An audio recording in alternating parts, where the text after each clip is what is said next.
環球大戰線深入世界最前線，全球各地的觀眾朋友，大家好，我是葉思敏。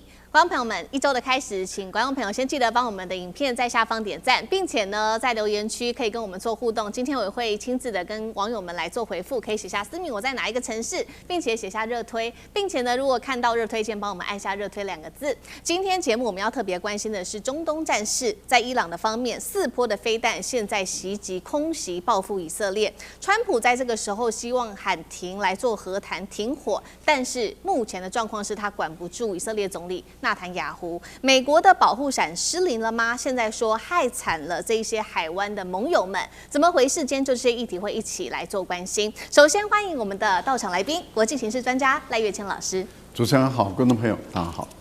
前國安會副秘書長楊永明老師。思敏好，各位朋友好。好，還有前海軍艦長呂禮詩艦長。主持人好，各位觀眾大家好。好，觀眾朋友，所以今天的火線話題，我們要趕快來聚焦3個問題。等一下就每一戰事請來賓來特別幫我們做解答。首先第一個問題，我們要來看到的是以色列跟伊朗再度的正面的開火。這一場衝突是不是已經進入到失控升級的階段了呢？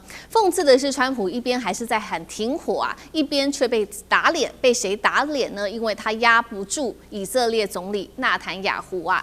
華府到底還有沒有能力可以壓住以色列呢？這是第一個問題。第二件事情，現在爆出了以色列被爆出對美國的高層現在進行的是情報監控，甚至被評估為嚴重等級的間諜威脅。這還是盟友嗎？還是美國已經被自己最重要的中東盟友給反向滲透了？這是第二個問題。最後，我們今天會來關心到的是美國想要用凍結的伊朗資產來賠這些受損的海灣盟友們他們的損失。這一招會不會讓伊朗更生氣呢？就算拿錢來補貼這些海灣國家，能夠挽回海灣國家對美國的信任嗎？今天就這些議題，我們會一起來做關心。這一場中東的戰火快速而且高度的持續升級。華盛頓郵報最新的報道，還有多家外媒的報道，以色列在7號當天空襲黎巴嫩的首都貝魯特的南部，造成了2死，而且非常多人受傷，高達了20人。伊朗火大了，直接發動了4波的飛彈空襲來做反擊，鎖定的是以色列北部的一個空軍基地，並且強調這只是針對以色列的警告性打擊。如果以色列的軍事行動再次的升級，那麼範圍將會進一步的擴大。這也是美伊4月在停火以來，伊朗首度的朝耶路撒冷的方向發動的攻勢，更是近期最嚴重的一次軍事上面的打擊。更尷尬的事情是，大家還記得嗎？川普不斷的在美伊之間穿梭，希望能夠來調停，但是同時間他也要求納坦雅胡不准再打了。結果馬上的以色列就做了一個攻擊哦。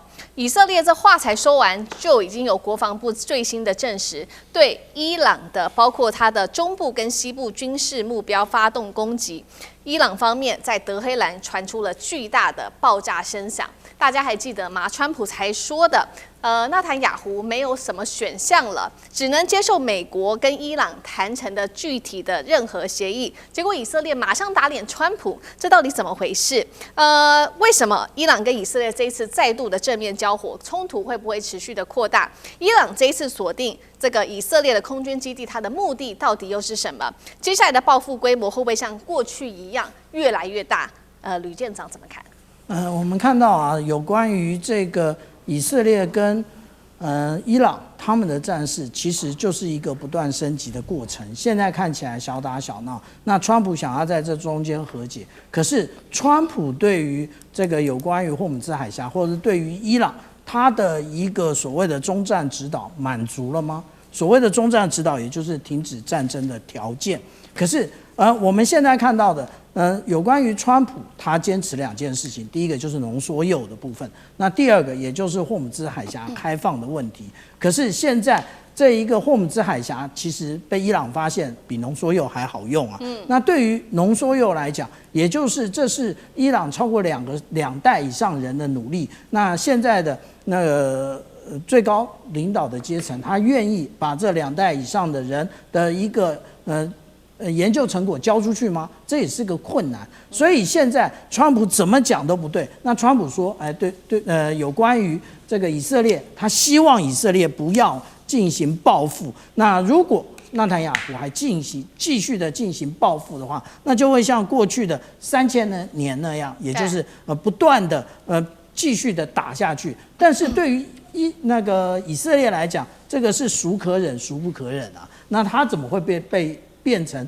被伊朗攻擊的對象呢？那他立刻就反擊。那所以我們講到幾個重要的，無論是德黑蘭或就是首都，或者是我們講到的這個核子研究重鎮伊斯法罕啊，或者是卡拉季等等的這些城市，通通都聽到了這個爆炸聲啊。那現在呢，我們看這個會不會繼續下去？其實一定繼續下去，因為美軍。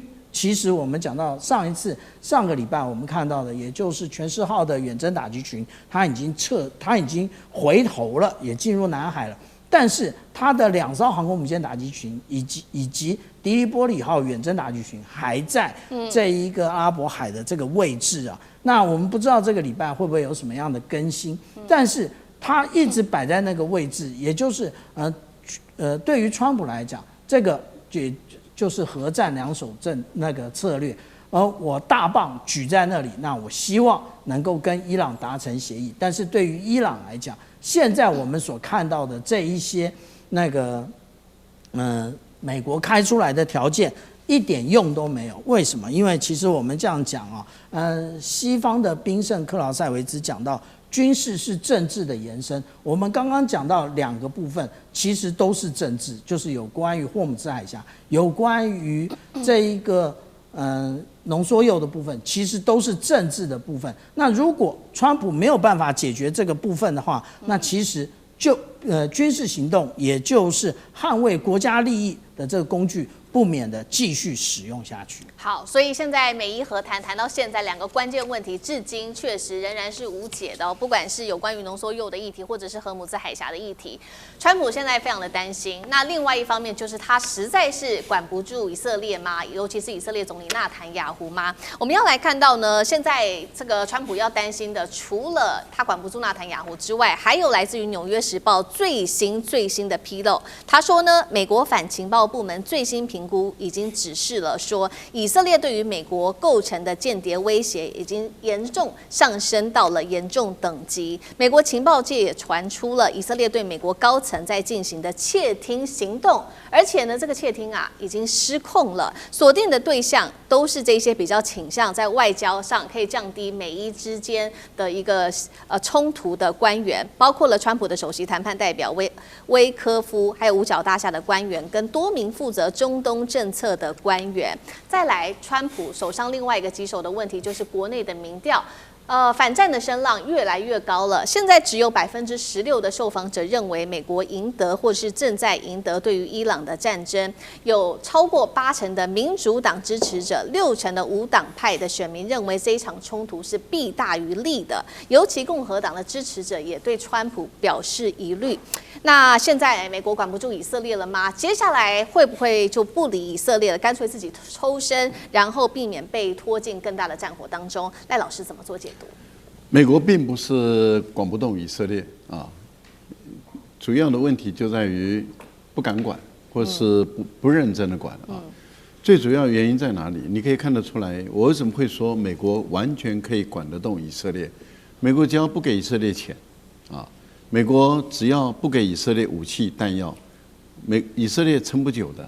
以色列事實上，它現在的防空導彈也好，它現在的武器彈藥也好，其實你看都是需要美國的援助。美國上禮拜才也是幾百噸的武器彈藥就這樣送到以色列，然後由以色列來去使用。這代表什麼？以色列它需要外援，而它唯一的外援的來源國就是美國。那為什麼美國還繼續給以色列武器彈藥，讓以色列繼續可以發動攻擊，給以色列導彈的這些元件，讓以色列可以繼續攻擊？這個最主要就是美國不認真管，因為美國自己政策非常的混亂。美国的政策混亂，就是你會看到美国到底要談判還是不談判？怎麼每次談判快成了以後，然後怎麼又破裂了？而伊朗這邊釋放出來的訊息是，川普又反悔了。那也就是說，川普本身覺得談判快到了以後，他就覺得說我是不是要的太少了，我是不是可以再多要一點？當他要再多要一點的時候，對伊朗來講的話，就是你變來變去，改來改去，我永遠就是跟你講，我就是這樣的。那你同意的話，我們就簽協議了；你不同意，那我們就不要簽協議，那就繼續再耗下去。可是問題是你每次都快接近了以後，你又說不要了，那這樣的話對伊朗來講，覺得很困擾。可是問題就在於，美國這樣做的目的在哪裡？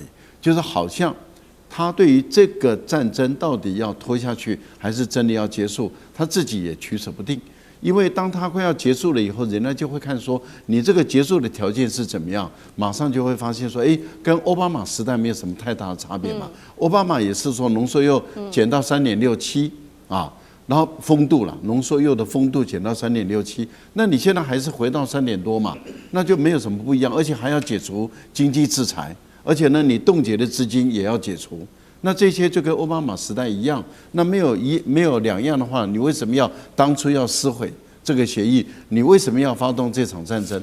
那這個時候，川普又守不住了，因為連攻擊他的人都是他自己的前任國務卿，龐貝奧說，我看沒有跟那個奧巴馬有什麼兩樣啊。對。所以對川普來講，那又重新來，又重新來。對伊朗來說的話，那你莫名其妙，那就繼續停火，繼續僵持在那個地方。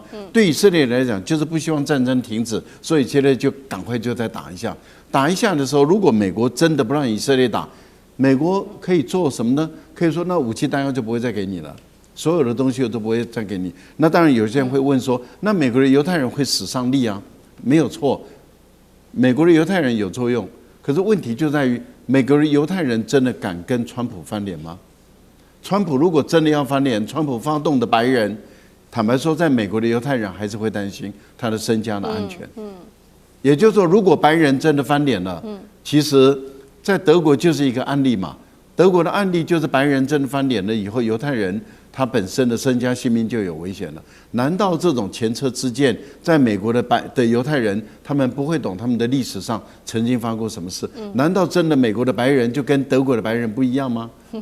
不一定不一樣吧。一旦真的要翻臉的時候，一樣還是可以幹的。好，這第一個。那另外一個，美國敢抽身嗎？美國不敢抽身的。為什麼？因為美國也抽不了身了。什麼協議都沒談，軍隊就撤走了。對，那這個川普在國內被算賬算不完了，而且伊朗變成小霸王了，那誰還敢跟伊朗吵架？誰還敢跟伊朗來頂嘴啊？因為伊朗就變成你看，美國不戰而退，那這個世界就是我的了。伊朗打以色列那就不客氣了。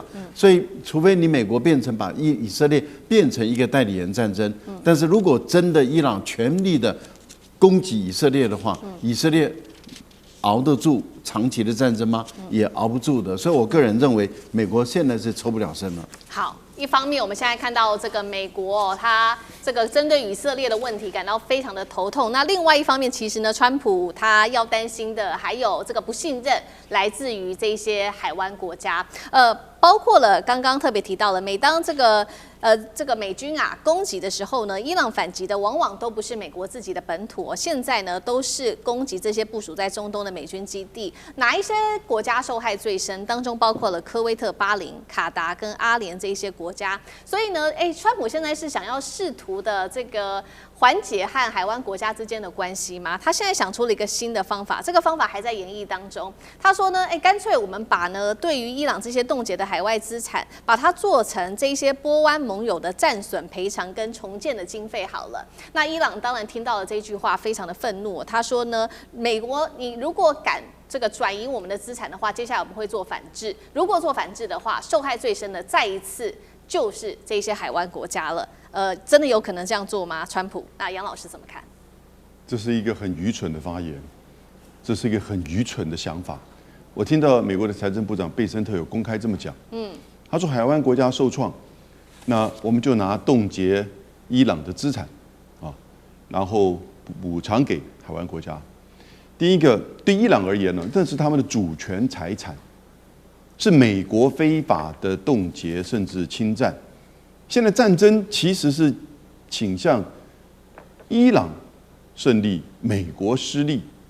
然後在談判呢，伊朗的要求的一大要求條件就是你要解除对我們這些資產的凍結，而且它應該是首先要求美國要凍結240億美元，在卡達有50億，在很多其他地方有不同的數字。那這些數字其實伊朗認為這是屬於伊朗的，那你非法的凍結，你現在拿它去做戰爭賠償的項目，那這個完全就會造成伊朗更加憤怒，以及談判無法進行。那你不是要談判嗎？那對這些海灣國家而言呢，他也不敢接受，因為海灣國家就是因為以為花大錢去買了一個安全保護傘，結果反而變成一個依賴的陷阱。所有美國的基地，然後呢，海灣國家的一些設施都被炸，到現在為止還沒有辦法修復。為什麼？因為荷爾蒙茲海峽還是被封閉的。所以，如果你拿這些錢去補償給海灣國家，海灣國家哪敢拿啊？這不只是燙手山芋啊！一旦你拿的時候，你就是下一波被伊朗攻打的對象啊！美國已經沒有办法去保護你了，你還敢拿這個錢嗎？你拿這個錢，你怎麼去修復任何你被打的這些基地或者是基礎設施呢？所以這是一個非常愚蠢的。那這個案子，這個想法提出來，更就加深了伊朗對美國的這種不信任。那我都要你解除凍結了，你還拿這個錢去賠償給海灣國家？海灣國家根本不就是你這次打的戰爭當中的這個共犯嗎？所以海灣國家也是哇嚇到，這個萬萬不可。那基本上如果一旦拿的時候，你跟伊朗這個仇啊就結深了，而且會更深。所以我就說，貝森特他完全不懂國際地緣政治，我甚至都懷疑他懂不懂國際經濟。他做這種想法其實要不然就是他是愚蠢，要不然就是他真的不了解這整個戰爭的複雜性。而事實上，這個想法對川普和伊朗現在的談判是幫倒忙的。好，謝謝楊老師。那我們休息一下，馬上回來。地緣政治、美中之爭、戰略價值、強權崛起、小國生存，現在與未來洞悉事件走向，掌握世界脈動，全球觀點。